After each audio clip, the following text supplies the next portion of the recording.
Ele tem nos preparado para algo novo. Amém? Nós vamos estar hoje lendo a história de Esther, relembrando. Eu vou tentar fazer aqui um resumo rápido da história de Esther, do livro de Esther. E se você não conhece, você aproveite aí para aprender um pouco sobre a história desse livro maravilhoso. Eu sei que já tem aí filmes sobre esse livro da Bíblia, tem até novela da Record, mas eu creio que não tem ser humano, não tem mente criativa que consiga fazer algo tão incrível como Deus fez aqui nesses versos. Amém? Vamos estar lendo, então vamos abrir o livro de Esther. O livro, na verdade, Esther é uma grande história, composto por 10 capítulos. Se você nunca leu o livro de Esther, ou se leu muito tempo atrás, você não lembra direito quem é quem, né? Às vezes você sabe mais ou menos ali que tem a rainha, mas você não conhece os personagens e heróis dessa história. Recomendo que você tire um momento na sua semana, né? É um livro gostoso de ler, é tranquilo. Pega uma versão que você gosta da palavra e leia do capítulo 1 até o capítulo 10, a história completa, para você entender tudo certinho, amém? Então eu vou estar contando um pouco resumidamente a história para vocês, tá? Como a história é bem interessante, eu acabo às vezes se empolgando na hora de contar Esther, né? Falando o que aconteceu, etc. Vamos tentar resumir mesmo, para a gente poder entrar no foco da palavra de hoje, tá? Então, Esther 1:1, né? Capítulo 1, versículo 1 diz: foi no tempo de Xerxes, que reinou sobre 127 províncias, desde a Índia até a Etiópia. Então, toda a história acontece mais ou menos aí entre 500 e 400 anos antes de Cristo. Então, é algo que aconteceu bem antes de Jesus, ali 400 anos. E no reinado do rei Xerxes, e em algumas versões, né, em outra língua fala Assuero, então às vezes a gente vai ler Assuero em vez de ver Xerxes. Aconteceu um fato, ele dá ele explica bem na Bíblia aqui o que acontece, como está a situação, o que estava acontecendo, na parte ali militar, na parte da estrutura. A gente não tem muito tempo para entrar nesse assunto, mas vamos imaginar que era um reinado gigantesco que tinha. Aqui fala que era desde a Índia até a Etiópia, então era dividido em várias províncias, eram vários príncipes, eram vários comandantes, e se estendia ali desde a Índia até a Etiópia. Amém? Então aquele rei, ele estava em combate. Eu estava até lendo um livro sobre isso. Ele fala alguns combates que esse rei estava travando naquele momento. Então, sabe como é que é na época? Sempre tinha alguma guerra, eles queriam invadir, parece que a Europa, queriam entrar na Grécia, estava com uns problemas lá, estavam com dificuldades. E nesse contexto todo, esse rei Xerxes, ele gostava um pouco assim, gente, de se aparecer, entendeu? Ele era meio aparecido e, pelo que a Bíblia relata aqui, ele era um pouquinho influenciável, digamos assim. Vamos chamar de influenciável, né? Então, ele ouvia as pessoas, logo tomava uma decisão, fazia um decreto, etc. Né? E quando a gente toma decisões, às vezes, de uma forma assim, muito, muito rápida, sem pensar, às vezes não, né? Sempre que a gente toma decisões de forma rápida, a gente acaba tomando decisões que não são boas. E o Xerxes, ele combinava todo esse poder que ele tinha com muita bebida. Vocês vão ver aqui no livro de Esther, se lerem do começo ao final, são vários banquetes, várias festas, e uma dessas grandes festas que ele fez aqui durou 180 dias, né? Foi metade do ano em festa. Então provavelmente ia lá alguém de uma província, era 127, passava alguns dias em festa, e depois outras festas, etc. E no final desses 180 dias, onde ele mostrou toda a sua glória, né? Aquela glória humana do que todo dinheiro pode comprar, todo poder pode comprar, ele faz então um banquete de 7 dias para toda a cidade. Aí já não foi só para os líderes, não foi só para os comandantes, ele faz um banquete para toda a cidade. Então toda a cidade podia aproveitar o banquete durante 7 dias. Né? Imagina uma cidade como São Caetano que fala assim: eu vou dar um banquete aqui e do mais pobre ao mais rico pode participar à vontade. E estava nessa festa, enquanto estava tendo a festa dele com os comandantes, ele tinha uma rainha, chamada Vasti. E essa rainha estava dando outra festa também, era um povo de festa, né? E aquela bebida à vontade, as instruções do rei é que a bebida não faltasse. E no meio desses 7 dias, no final desses 7 dias todos, a rainha Vasti, ela era muito bonita. né? E o rei estava, aqui fala que a Bíblia fala que já estava alegre por causa do vinho, né? Ele estava bêbado, né? Então já estava, né, mais para lá do que para cá. E ele, naquela loucura toda, ele quis exibir a sua esposa, porque ela era muito bonita. Ele pede para trazer ela, então, à presença daquela festa, do que estava acontecendo. E Vasti se recusa a fazer aquilo. Ela não quer. A Bíblia não é muito clara sobre os motivos que ela não quis, né? Mas a gente pode imaginar várias coisas. Talvez tivesse um momento constrangedor, talvez ela realmente era rebelde, talvez ela não queria ser exposta, a gente não sabe. Só sei que o rei ficou muito constrangido e foi aquele momento constrangedor com todo mundo ali. Aí o rei ficou muito bravo e ele começou a procurar conselhos.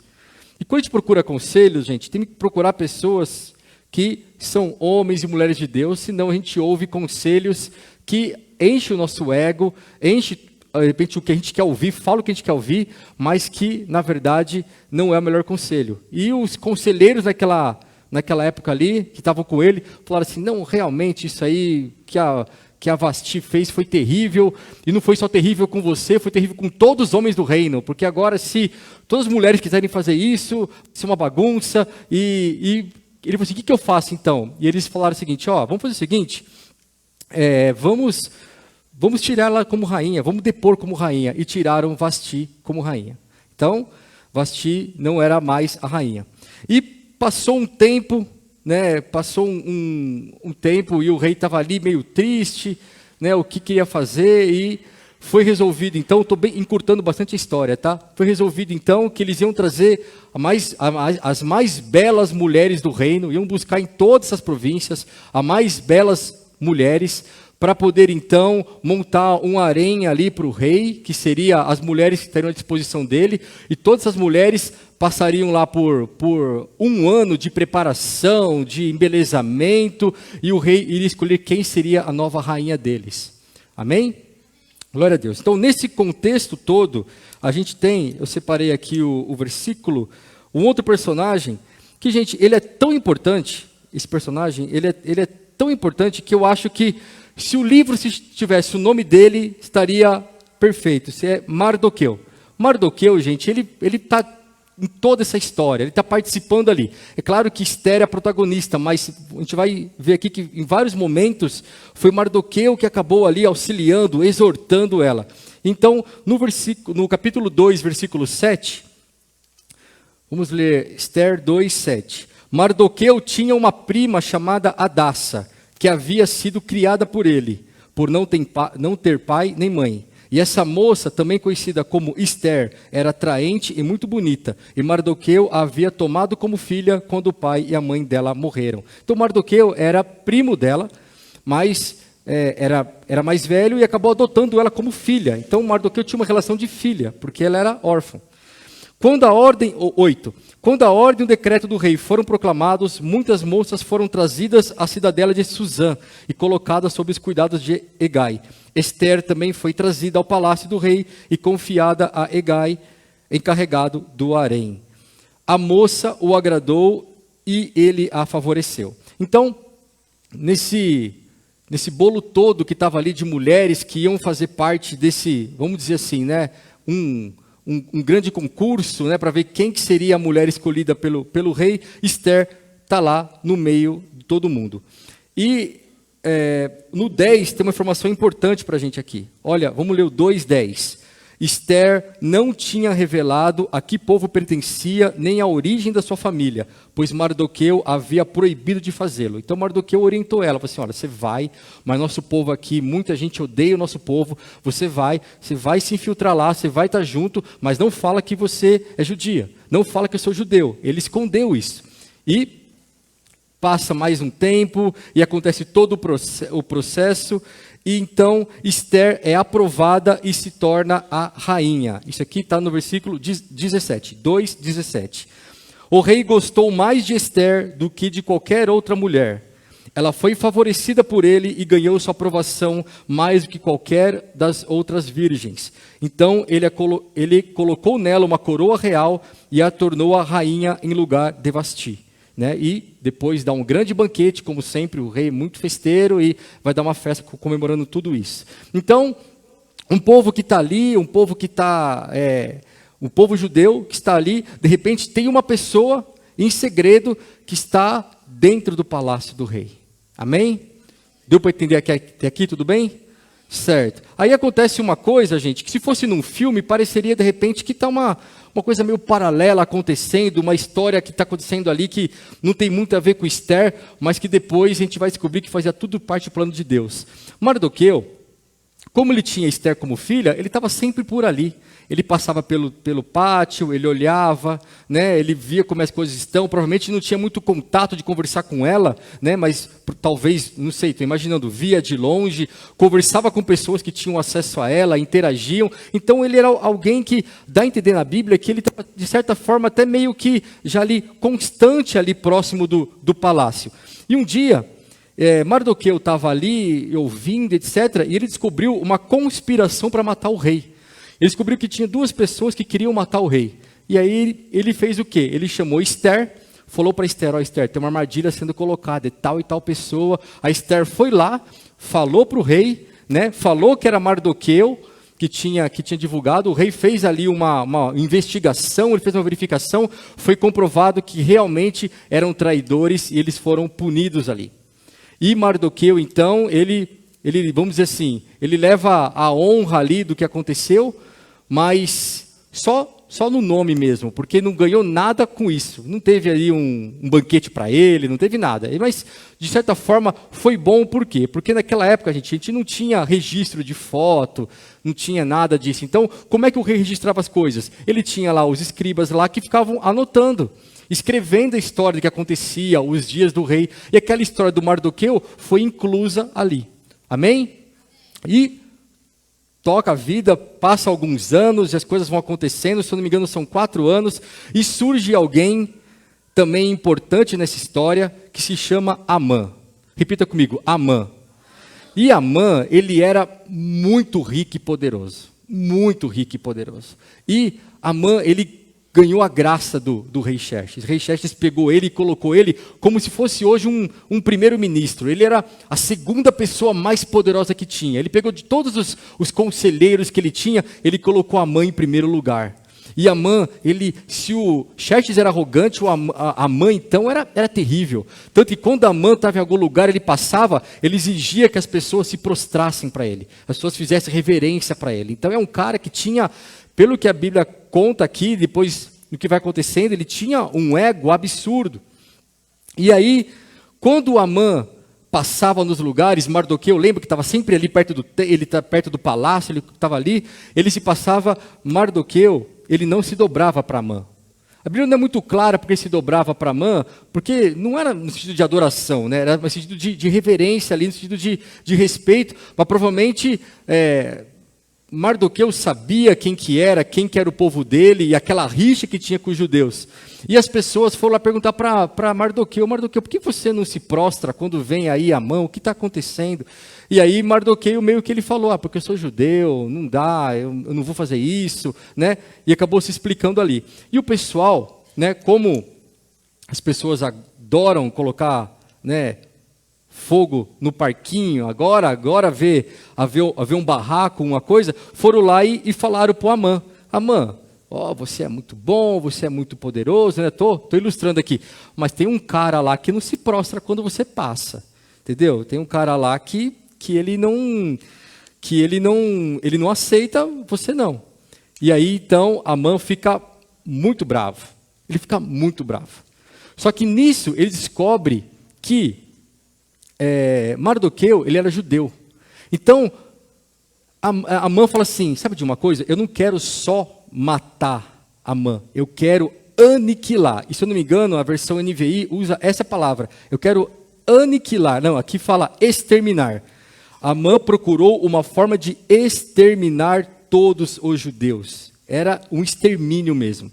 Então ele falou assim, sabe de uma coisa? Se esse cara não quer me prostrar porque ele é essa religião aí, ele serve esse Deus, eu vou matar ele, vou matar todos eles, né? Então, que Amã então? Amã, gente, ele bola um plano diabólico. Ele fala assim, olha, vamos matar ele, junta lá em segredo algumas pessoas que estão com ele nisso, e ele bola o plano, e o plano dele era numa data específica, ele queria que todos morressem, e via decreto. Então o que ele fez? Ele foi lá para o rei, né? Foi lá para o rei Xerxes lá, a gente sabe que o rei Xerxes ele toma a decisão meio que precipitadamente, né? E ele fala assim, olha, tem um povo lá, nem fala de Mardoqueu, nada, nem fala, tem um povo lá que não segue as suas regras, que não te respeita. E ele fala muito mal lá do povo judeu, e ele fala assim, olha, ele quer poder matar esse povo. E o rei Xerxes fala assim, ó, vai lá e pode fazer o que você quiser. Amã, gente, estava tão sangue no olho aqui para matar os judeus, que ele fala para o rei, e o rei já era rico. Se o rei já era rico, imagina Amã chegando e falando assim, olha, se você resolver matar esse povo, além disso, eu ainda te dou dinheiro. E a Bíblia fala que é uma quantia absurda. E o rei fala assim, não, nem precisa dar o dinheiro, mas pode fazer o que você quiser. Então Amã vai lá, e ele tira na sorte uma data, que era mais quase um ano dali, e fala assim, ó, nessa data, qualquer pessoa vai poder invadir a casa de um judeu, vai poder matar idoso, criança, quem quiser e ficar com todas as suas coisas. Amã então estabelece um plano diabólico e ele coloca então em prática um plano de exterminar o povo de Deus. Amém? E aí começa uma grande comoção, começa todo mundo a chorar, porque o decreto começa a ir para tudo quanto é lugar, e Mardoqueu fica ali, né, panos de saco, que naquela época as pessoas tiravam suas vestes, colocavam um pano de saco para mostrar a humilhação, e ficava clamando, e Esther percebeu que estava tendo alguma coisa ali acontecendo. Ela não sabia muito bem da história de matar os judeus, mas ela sabia que Mardoqueu não estava bem, e mandou perguntar para Mardoqueu, né, e falou assim, Mardoqueu, o que está acontecendo? Né? Isso viu uma pessoa que ia lá e conversava. Mardoqueu explicou que havia uma ordem, que Amã ia matar todo mundo, que Amã tinha colocado criado um decreto, que o rei Xerxes tinha assinado embaixo, e que não tinha jeito. E nisso ele fala, Esther, você vai lá e dá um jeito, entendeu? Você é a rainha, né? Conversa com o rei. Só que nesse momento, gente, nessa época, nessa situação, o rei estava muito bravo. E ele ficava ali no lugar dele ali, no palácio, e se alguém entrasse na presença dele, aparecesse para falar com ele, a pessoa morria. Ela só não morria se ele tivesse muita misericórdia da pessoa e apontasse o seu cetro para ela. Então Esther fala para Mardoqueu, eu vou parafrasear aqui, né? Vamos pensar em outra coisa, Mardoqueu, porque eu não posso falar com o rei. Faz 30 dias que ele não me chama, está acontecendo alguma coisa lá, e eu não posso entrar. Então Mardoqueu, ele fez uma coisa que nós devemos fazer com nossos filhos. Amém? Ele exortou Esther. Vamos ler aqui? Vamos ver qual versículo que ele exorta. 4:12, tá? Vamos ler o 4:12. Amém? Quando Mardoqueu recebeu a resposta de Esther, mandou dizer-lhe, não pense que pelo fato de estar no palácio do rei, você será a única entre os judeus que escapará. Pois se você ficar calada nesta hora, socorro e livramento surgirão de outra parte para os judeus, mas você e a sua família do seu pai morrerão. Quem sabe se não foi para um momento como este que você chegou à posição de rainha? Então Mardoqueu fala assim, não, você não vai escapar não. Você está achando que só porque você é rainha vai escapar? O decreto é para todo mundo. Quando descobrirem, eles vão matar você também. E Mardoqueu aqui, ele usa de fé e fala o seguinte, olha, você tem que ajudar, mas se não quiser ajudar, vai aparecer socorro de algum lugar, e você vai morrer e vai assumir a casa do seu pai. E ele fala aqui depois ainda, olha, será que não é por causa disso que você chegou a ser rainha? Para esse momento, será que Deus te colocou exatamente para isso? Então Esther, né, ela, não sei se ali convencida por Mardoqueu, ou ela cai em si, e ela fala, então tá bom, eu vou lá falar com o rei, eu vou arriscar minha vida. E ali nessa situação, gente, era risco de vida ou morte, não tinha jeito.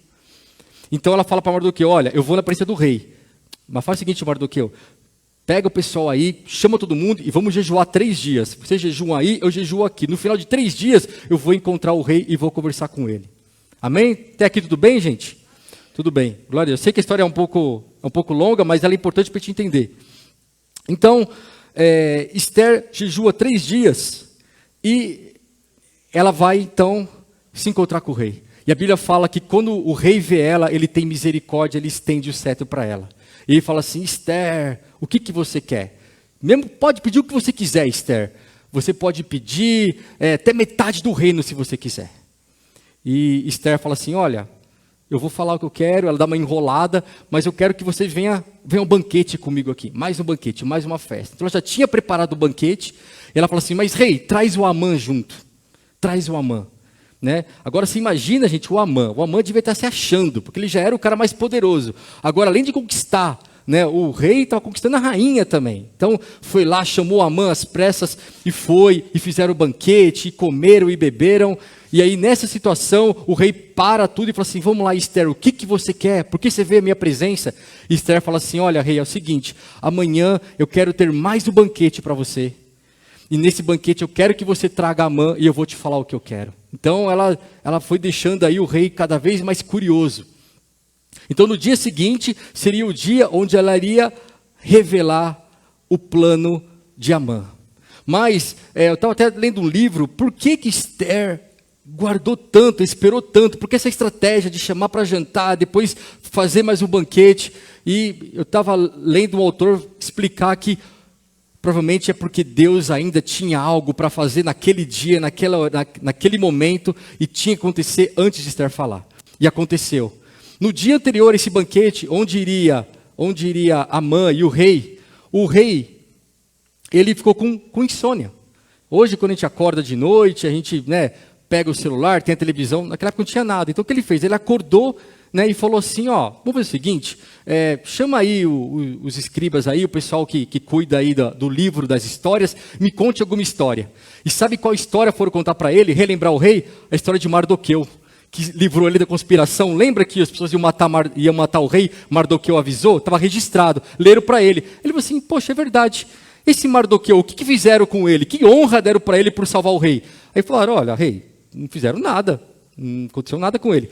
Ele falou assim, eu vou honrar esse Mardoqueu. E aí ele fala assim, ó, tem alguém importante aqui no palácio e tal? E adivinha quem estava lá perto? Amã. Né? E aí Amã chega para falar com o rei. Eu só quero explicar, gente, nesse momento, enquanto acontecia isso, aconteceu um outro fato. Amã, ele estava muito feliz. A Bíblia fala que ele estava contente. Sabe por quê? Porque agora ele ia para o banquete da rainha e estava tudo acontecendo com ele. Ele era muito rico, mas tinha um cara que ele olhava e estragava a alegria dele. Era Mardoqueu.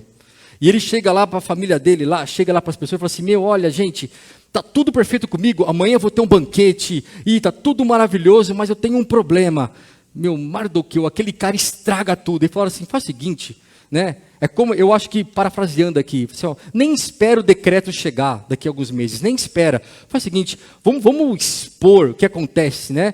Faz uma forca, mas faz uma forca de 20 metros de altura, entendeu? Faz uma forca de 20 metros de altura e pede para o rei matar Mardoqueu nessa forca para todo mundo ver o que acontece. Então Mardoqueu, o que ele estava fazendo? Amã. O que Amã estava fazendo? Ele estava indo falar com o rei, pedindo para matar Mardoqueu. E ao mesmo tempo, o rei tinha acabado de ler a história de Mardoqueu e queria honrar Mardoqueu. Olha que situação incrível Deus fez. E aí, Amã chega na presença do rei Xerxes, e o rei, ele começa a falar assim, Amã, o que eu faço com quem eu quero honrar muito? O que eu faço com quem eu quero... E Amã começa a pensar que é ele. Ele fala assim, sou eu esse cara. Aí Amã fala assim, não, aí você... pega um cavalo que você usou, rei, e você vai por toda a cidade, coloca essa pessoa em cima do cavalo e manda alguém importante declarar, é isso que se faz para quem faz bem ao rei, é assim que se honra. Então, você faz um negócio para a cidade inteira ver. E aí Xerxes fala assim, então Amã, então faz o seguinte, faz o que você falou com Mardoqueu, porque ele me salvou da conspiração. E Amã fica, imagina a cara do Amã na hora.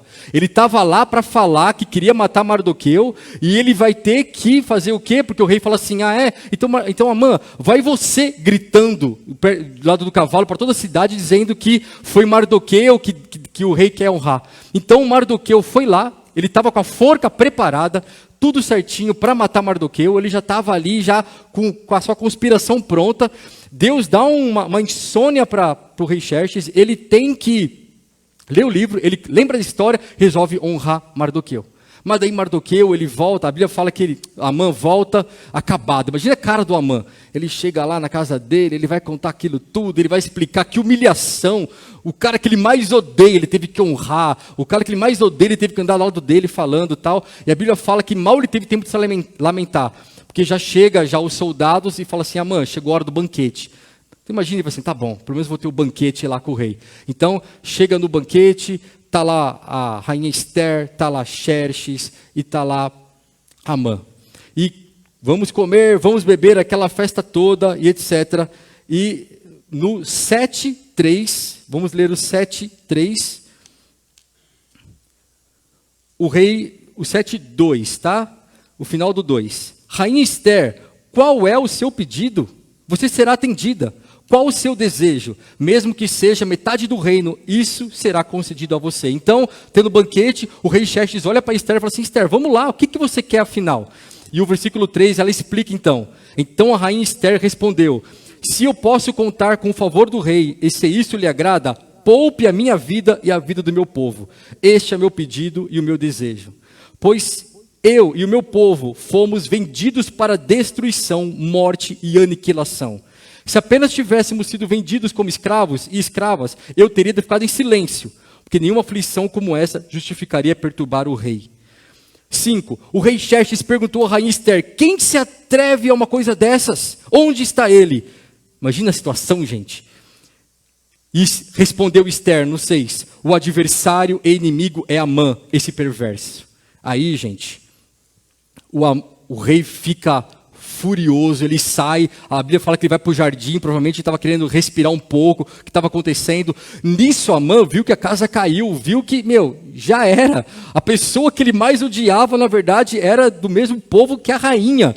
Então Amã, ele no momento de desespero, a Bíblia fala que a rainha estava sentada, e ele estava desesperado ali, provavelmente ele estava, puxando ela, né? A Bíblia não explica direito, mas ele estava sobre ela, de uma forma tão assim, incisiva, que o rei entra de novo ali, depois que ele voltou do jardim, e fala assim, ainda vai violentar minha mulher na minha frente? Assim, a cena era tão forte, assim, ainda você vai ter coragem de, além de querer matar o povo, fazer isso?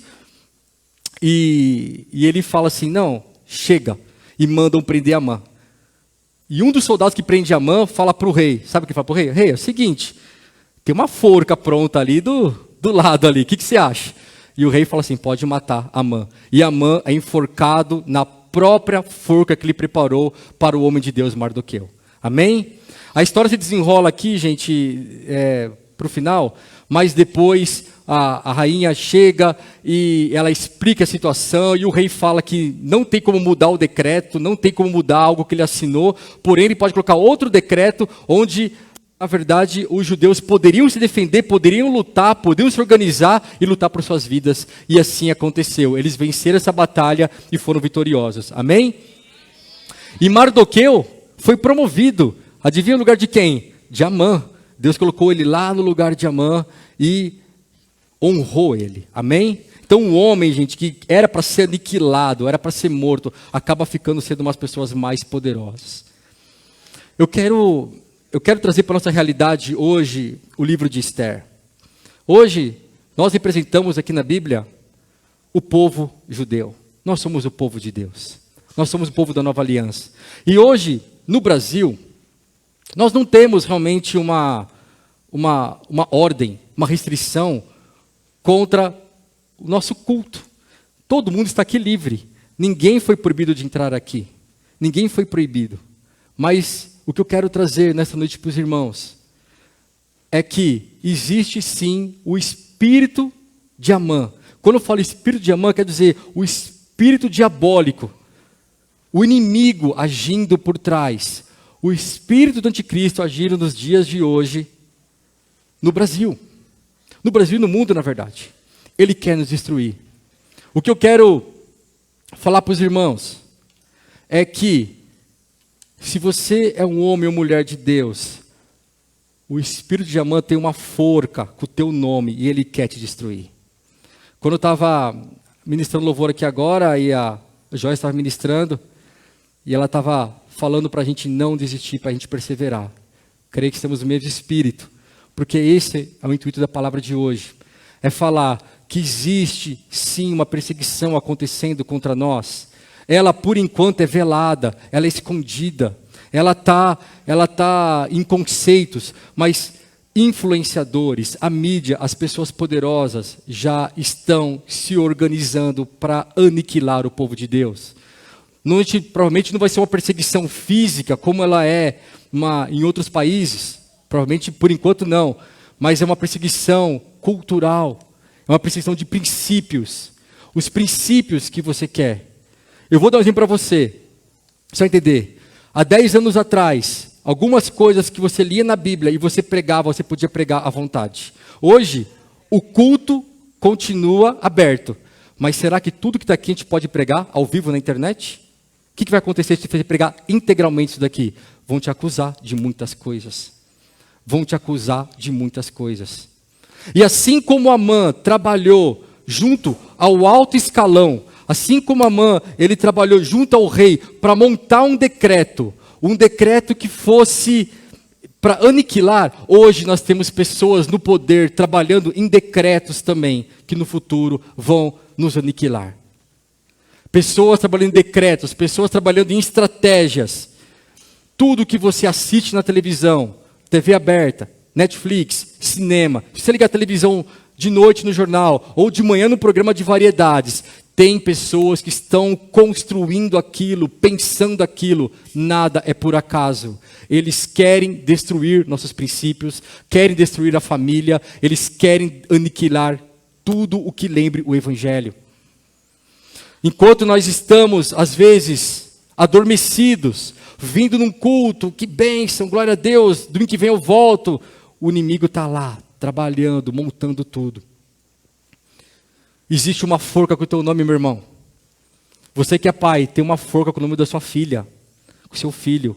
O inimigo já preparou tudo, já preparou o ensino médio, o que vai ser ensinado na faculdade, preparou os filmes, preparou os conceitos. Os grandes artistas hoje, o que eles falam na internet, gente? Os influenciadores digitais estão influenciando para que lado? Da palavra? É para o outro lado. Tudo que existe mais de podre, tudo que existe mais de corrompido, é isso que eles querem. Eles querem tudo que vá contra a palavra de Deus. Porque o espírito de Amã, o espírito do anticristo ainda age, lutando contra nós, contra nossos filhos. Você que é pai, você que é tio, avô, não crie filhos como se estivesse criando filhos normais, sabe? Tem um ditado, eu falo normal no sentido de, tem um ditado que as pessoas falam, que é assim, eu não crio filhos para mim, crio filhos para o mundo. Já viram isso já, esse ditado? Eu crio filhos para o mundo. Geralmente quando um pai, é questionado por alguma coisa do filho, ele fala assim, não, eu crio para o mundo mesmo. Gente, isso é um ditado do mundo. Nós somos o reino de Deus? Não. Ninguém aqui cria filho para o mundo. Amém? Criamos filho para o reino de Deus. Só que o mundo vai querer puxar eles cada vez mais. Já colocaram pessoas como influenciadores, grandes empresários. Porque você acha que as grandes empresas, grandes mídias, gente, eles estão todos pendendo para um lado. Porque foram anos alocando pessoas. Tem um monte de Amã nesses lugares, loucos para destruir. Com ódio do povo de Deus, com ódio do Evangelho. Eles odeiam Jesus Cristo. E como nós brilhamos à luz de Jesus, eles odeiam a gente também. E vai ser sempre assim, gente. O que nós devemos fazer então? Como devemos posicionar? Nós devemos formar um exército. Os nossos filhos, nossas filhas, eles não podem ser apenas membros de igreja. Eles não podem ser pessoas que estão na igreja evangélica. Temos que formar um exército. Vocês que são jovens, adolescentes e crianças também que estão me escutando, vocês têm que estar presentes na política, vocês têm que ser empresários, têm que ser os professores, porque vocês vão ser como Esther, vocês vão estar no lugar certo, na hora certa, para livrar o povo de Deus, amém? Nós precisamos ter homens e mulheres de Deus, profetas, infiltrados em todos os lugares. Ah, mas a escola, a faculdade, não sei o que, temos que ter homens e mulheres de Deus em cada lugar. Meu irmão, se você faz uma faculdade onde é ensinado as coisas erradas, onde tudo de podre acontece ali, só você lá, você é luz, persevera, você é como Esther, declara um jejum, faz um jejum, ora, e Deus vai mudar a situação. Deus vai mudar o reitor, vai mudar o professor, Ele vai mudar quem tiver contra você. Não vai ser na sua força, não vai ser você pegando uma arma, vai ser através do poder de Deus. Nós temos que posicionar a igreja. Está chegando a hora. E a gente, como a Joyce disse, a gente fica meio anestesiado, a gente fica meio que esperando. O inimigo está colocando programação desde as crianças. Antigamente o inimigo pegava os adultos, depois a gente viu aqueles jovens rebeldes, né? Há uns anos atrás. Depois, na minha fase de adolescente, hoje é criança. Pega uma programação de 5, 6 anos de idade. Tem programação que você assiste e dá vontade de vomitar. Porque a mãe está lá, planejando, colocando. Teve um grande canal infantil, onde rolou uma conversa lá, onde é falado, a gente coloca a programação mesmo, a gente coloca lá, a gente vai colocar o que a gente quiser, e as pessoas vão assistir. É assim que o inimigo está fazendo com a gente, entulhando nossos filhos de porcaria na televisão, nas escolas, a gente está lá, não, isso não vai me afetar, isso não vai ter problema comigo. Vai sim, igreja, vai sim. Como nós vamos lutar essa guerra então? Como Esther lutou, com sabedoria e sabedoria de Deus. Nós temos que entrar nessa batalha uma vez por todas, igreja. Ah, isso aqui é só aquele pessoal lá. Aquele pessoal lá está indo para o inferno. Aquele pessoal lá está se perdendo. A gente precisa reagir. Como? Orando, jejuando, batalhando. Não aceite que a sua família seja morta por Amã. Não aceite que seus filhos, tudo bem. Hoje em dia é normal, é moderno. Não é moderno, gente. Não tem nada de moderno nisso. É o inimigo colocando cada vez mais e colocando para essas pessoas que está tudo bem, tudo é relativo, tudo pode. Né? Frases como, o amor vale tudo. Gente, o que é isso? E a gente está assistindo isso e achando, não vai me afetar. Claro que vai. Ou você acha que não vai ter uma hora que eles vão olhar para a gente e quando estiverem totalmente dominados e vão falar assim, não pode pregar mais isso não. Quando pregar vai ter que pregar isso, isso e isso. Como muitos lugares é. Antes de pregar você tem uma pauta, alguém vai ver sua pauta e fala assim, não, isso não. Alguns lugares é assim. Nós temos que lutar contra isso. Nós temos que jejuar, buscar. E nós temos que ser influentes. Diga, influência. Gente, não vamos deixar que youtuber ou tiktokers, seja lá o que for, influencie você e seu filho. Entre em oração. Você aí que curte Instagram, que curte TikTok, vê alguma coisa, tira o like do cara, não vê, não assiste. Por quê? Porque eles querem te influenciar. Eles querem acabar com a gente. O objetivo do inimigo, gente, é aniquilar com qualquer pessoa que sirva o evangelho. Sabe por que eles odeiam o evangelho? Por que outras religiões não perseguem, gente? Sabe por quê? Porque no evangelho a gente aprende que nós somos pecadores. E eles não querem que o pecado seja exposto. Eles querem pecar à vontade. Eles não querem alguém falando assim, isso é pecado e você vai para o inferno. Eles não querem a verdade. Então eles falam assim, não, isso não pode acontecer. Não fala que é pecado. Não pode falar que isso é pecado. Não pode falar que aquilo é pecado. O que eles estão falando para você? Não fala, não ensina. Eu já falei aqui de público isso aqui mais que uma vez. Eu já li uma entrevista de uma atriz muito famosa brasileira, falando assim, nós precisamos, a atriz falando, nós precisamos acabar com o conceito do pecado. Eles não querem que o pecado seja pecado. Para poder fazer o que eles querem. E o sujo ficar cada vez mais sujo. Nós temos que lutar contra isso, igreja. Nós temos que tomar uma posição. Uma posição de homens e mulheres de Deus. De verdade. Não precisa de ser pastor, não precisa de ser de presbítero. Onde você estiver, você precisa ser influente. Você precisa tomar uma posição. Hoje, talvez, algumas posições suas vão dar risada. Tudo bem. Algumas posições suas vão caçoar de você. Tudo bem. Lembra que quando a gente está falando aqui, tem alguém morrendo em algum lugar do mundo só por ser cristão. E a gente às vezes fala assim, eu quero ser legal. Eu tenho vergonha de algumas pessoas evangélicas, que se dizem evangélicas na rede social, gente. Vergonha. Porque não se posicionam. Aceitam tudo. Tá tudo bem. Não, o que importa é o amor. Não, o que vale tudo. O que vale tudo, gente? Não vale tudo. O único caminho para chegar até Deus é através de Jesus Cristo. Não existe outro caminho. E às vezes a pessoa quer ser legal com todo mundo. Ela quer ser legal com todos os lados. E para ser legal, ela tem que aceitar tudo. Nós temos que lutar contra o espírito de Amã. Não podemos deixar que ele invada nossas casas. Nós temos que jejuar e orar e começar a ser influente. Na sexta-feira eu vim na vigília aqui e o irmão que estava pregando, ele contou o testemunho dele. Ele falou que tiravam um sarro na escola dele.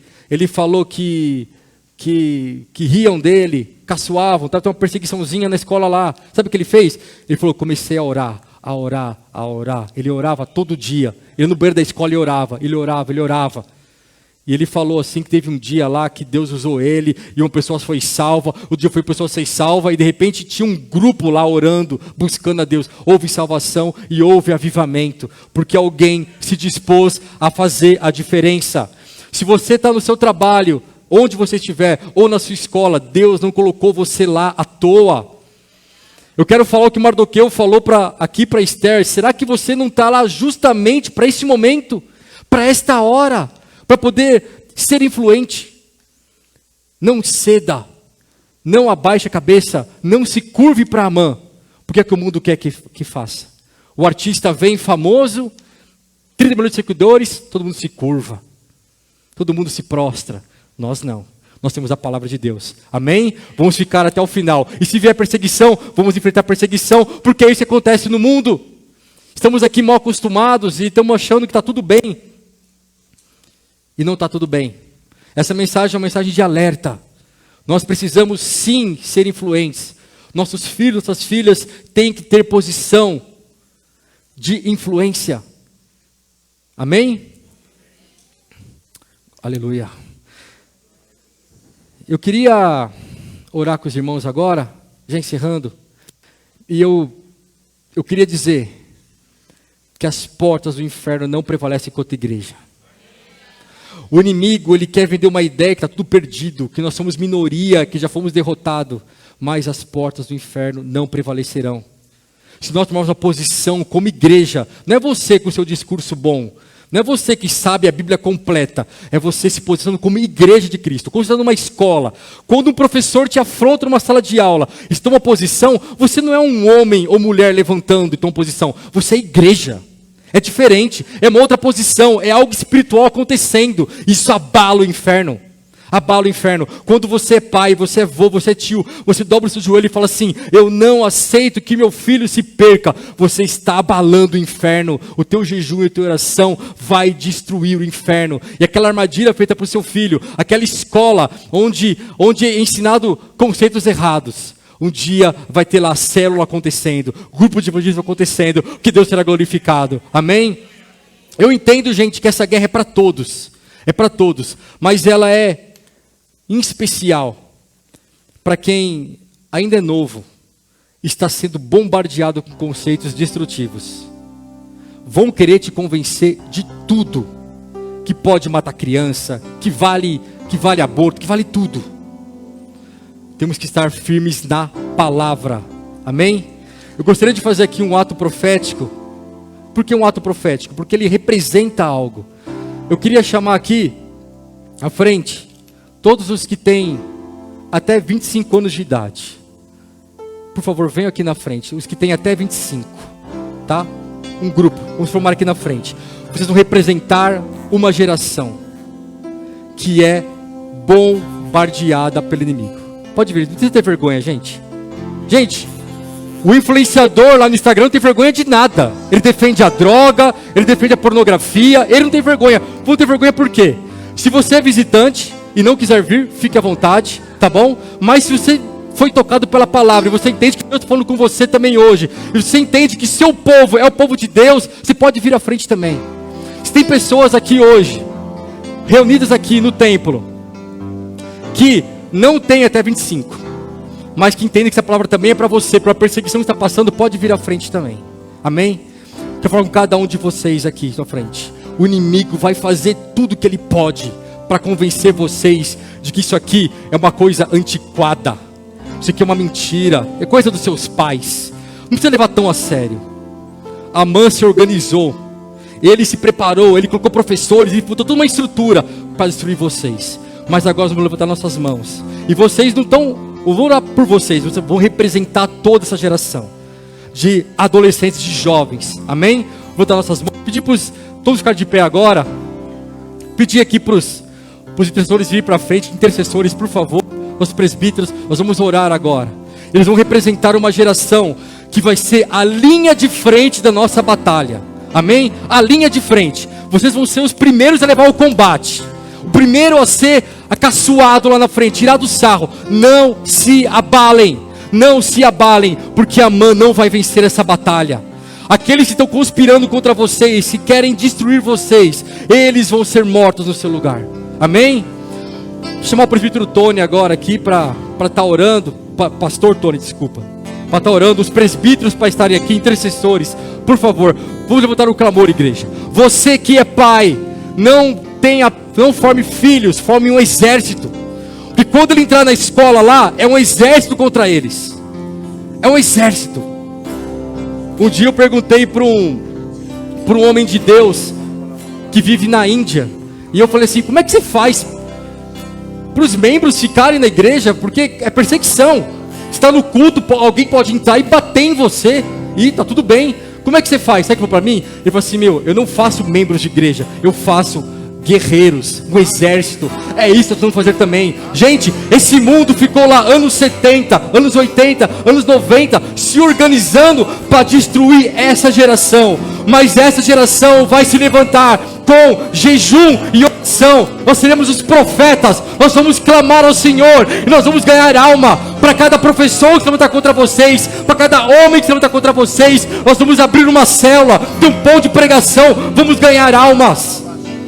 Nossas casas irão ser lugar de salvação. Nossos filhos estarão sim conosco, adorando na igreja e buscando o Senhor. Iremos vencer em nome de Jesus. Amém, glória a Deus.